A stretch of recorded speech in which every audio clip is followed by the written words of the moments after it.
कि तो हर चर्चा हम आए तोर बहुमौगी आई नहीं छोड़बोगे बहुमौगी आई नहीं छोड़बोगे बहुमौगी आई नहीं छोड़बोगे बहुमौगी आई नहीं छोड़बोगे आब न छोड़बोगे ये मौगी आब न छोड़बोगे आब न छोड़बोगे ये मौगी आब न छोड़बोगे कि तोहर चर्चा हम आई तोर बहुमौगी आई नहीं छोड़बोगे कि तोहर चर्चा हम आई तोर बहुमौगी आई नहीं छोड़बोगे। अभी आप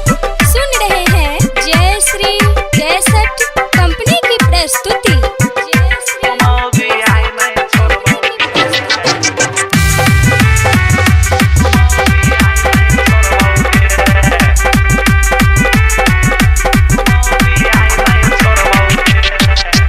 चाल चलन तोहर देख के मौगी मन भ गेल हमर खट्टा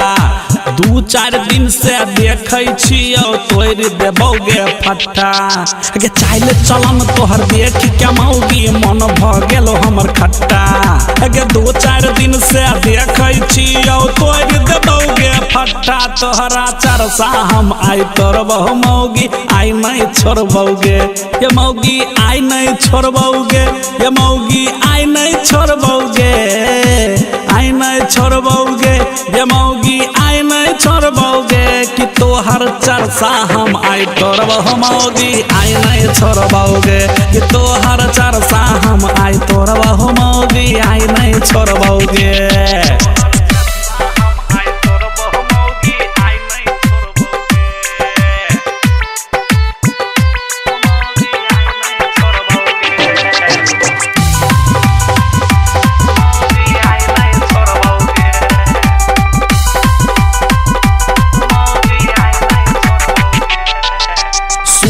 उठ के काम करे ले चल जाई छियो हम रोजे गांव समाज के छौरा सब आबौ तोरा खोजे सुइत उठ के काम करे ले चल जाई छियो हम रोजे गांव समाज के छौरा सब आबौ तोरा खोजे कि तोहर बिगड़ल छौ नट खेला गे मौगी आब नहीं छोड़बोगे आब नहीं रखबोगे ये मौगी नहीं हर भेजबोगे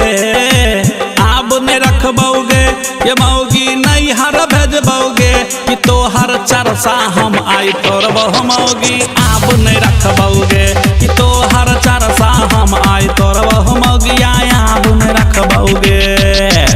अभी आप सुन रहे हैं जय श्री कैसेट कंपनी की प्रस्तुति।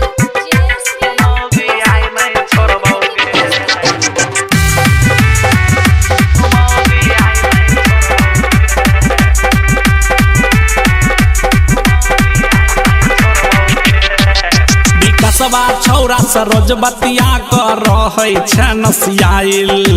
पंकज बेचारा नैहर वाला रहे छौ खकुआइल विकासबा छौरा से रोज बतिया कर रहे छै नसियाइल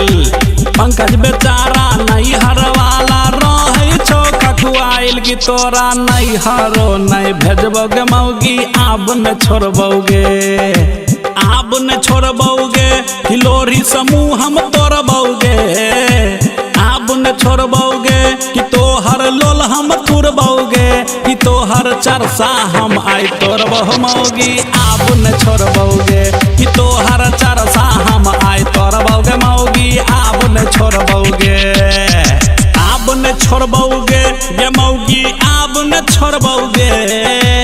आब न छोड़बोगे ये मौगी आब न छोड़बोगे कि तोहर चर्चा हम आई तोर बहुमौगी आई नहीं छोड़बोगे कि तोहर चर्चा